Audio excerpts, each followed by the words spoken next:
A second presentation that is to be made this afternoon is a piece of artwork, and I understand that Kevin Thomas and StevenADrake are here to make that presentation. You gentlemen could come forward. Microphone.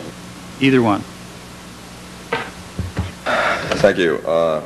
This is a dedication of artwork to the city of Escondido, and I'd like to thank you, Mr. Mayor, council members, and the citizens of Escondido. And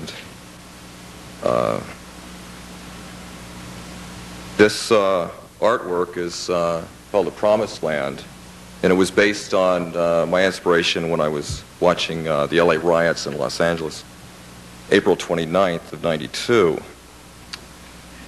Being a little disturbed about this and everything else, I just, as an artist, got behind this project and wrote a piece on it called The Promised Land. And at this time I would like to read a little small dissertation here on a critique on freedom that I had written that goes with the illustration. So many of us suffer through our quiet desperation when we need help through our unresolved conflicts. It is helpful to look to those great men and women who have suffered through their painful lives, witnessing to us their resolve of strength and purpose, giving to us strength of hope for successful resolution to our aggravational travail. This world is not always at peace with itself. In fact, it rarely is. War has permeated the air of consciousness for thousands of years. Since the beginning of time, we have slept under those same stars and heavens that so many have looked to for their inspiration and peace of spirit, to carry them through their desperation. We are still, as always, looking for success, for physical and spiritual comfort to relieve us of our trials of tribulation. We as people of the world are redundant in a repeating of history, finding it difficult not to repeat the same mistakes. Too often we have fallen into the pit of darkness, losing our way to the path of light of universal understanding. God has given to us His words, spoken to us as His children in the faith of eternal salvation, to free us from our destructive self.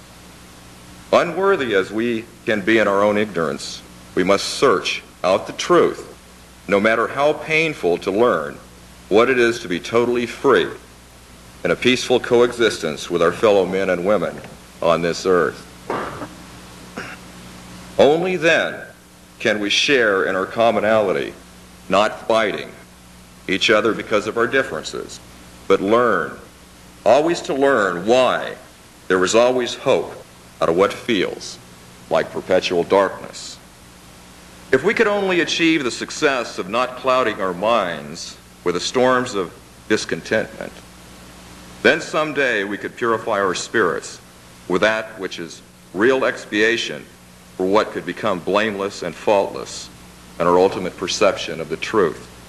But now, we can only dream and hope for a world now filled with violence, to be filled with successful harmony of peaceful realities, of nonviolent thinking. We must make that golden dream of peace a reality before the darkness of destruction completely overshadows our spiritual logic, destroying ourselves and this planet God has given to us as caretakers. That dream was fortified in heaven long before any man was conceived, long before any man conceived of himself as being more superior than those he wishes to oppress for the sake of the few who wish to continue living off the less fortunate, powerless, and innocent victims of time's relevant weakness in the flesh and spirit. There can never be true freedom as long as there are oppressors of the human spirit. Man's divinity of thought could permeate all consciousness for a more perfect universe in the existence of time's concluding spiritual goal, for the protection of souls in the flesh, for freedom's glory. There could be a quality of peace on earth in exchange for unresolved suffering and fear, a personal safety conjugated in an imperfect world out of sync with the true path to happiness. Without my heroes in the cause of humans' freedom's dignity, I would have lost all hope to go on living. I am grateful to those who have stood up for their beliefs at personal risk of their safety. History has proven the genius of inspirational thought, written for us in the posterity of human belief, to overcome our tragedies. The souls of heroes have been etched in the stones of time to last forever in the hearts of men and women, willing to listen to truthful cognition conceived in the relevancy of our own suffering, speaking to us in our darkest hours. Thomas Jefferson has spoken to us through the Declaration of Independence, that all men are endowed with certain inalienable rights granted by our Creator. Abraham Lincoln, with the difficult task of reuniting a broken country separated by the prejudices of differences, validified that inherent process of equality of man's birthright as Americans through the Emancipation Proclamation, freeing men from the bondage of slavery, that all men are equal regardless of race or color. Martin Luther King Jr.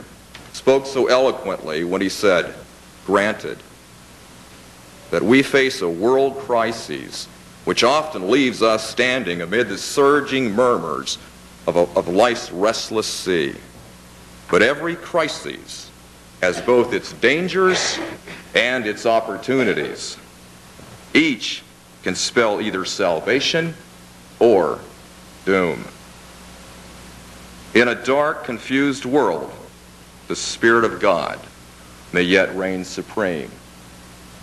King dared to be different in his peaceful, nonviolent approach for his dream of freedom for all to be realized. We must get past our present misunderstandings and move forward to what is righteous, what is truth, and what is spiritual for all men in the name of love of our brothers and sisters to follow on the way to the promised land. The choice is ours to follow. Which road will we choose? The road of self-sacrifice for the unification of mankind through peace, or the road of destruction through self-fulfilled indulgences, glorifying man's need for the physical and not the spiritual? What leads to freedom's light? How do we change man's destructive nature without getting involved in the preservation of life, liberty, and the pursuit of happiness? The picture that I worked on and I created was enhanced by artist Kevin Thomas. He had redrawn my original illustration and we put it together, and the Promised Land is a piece that I had written after reading Stephen Oates' biography on Martin Luther King. I was inspired to write the piece that went along with the picture, and the speech that Martin Luther King, sermon speech that he had done in Memphis was before he died the next day, which he said, "I have seen the Promised Land." This was also printed in Escondido by A&L Litho, and the L stands for Lee Hayes. He's sitting over here, and he did a very good job as far as the printing. It's also being hung in the Bradford Gallery in Leucadia, California. So just a quick overview of the picture. It's got Thomas Jefferson, and Abraham Lincoln, and the guardian angel of Los Angeles, Martin Luther King Jr. espousing peace and freedom. And the city is in flames. And you see a hand coming out that's lifting out of that fire to purify us, to get on with our lives in a better way than we've done in the past, in a sense of the violence that we have witnessed. We see the LA freeway, which is empty because it was. We see the phoenix rising out of the ashes, which is a symbol that's been used for different cultures of rising out of the ashes, rising out of whatever travail, whatever tragedy that we've had in our lives, to look for some hope. The Mark Taper Forum is in the right-hand corner.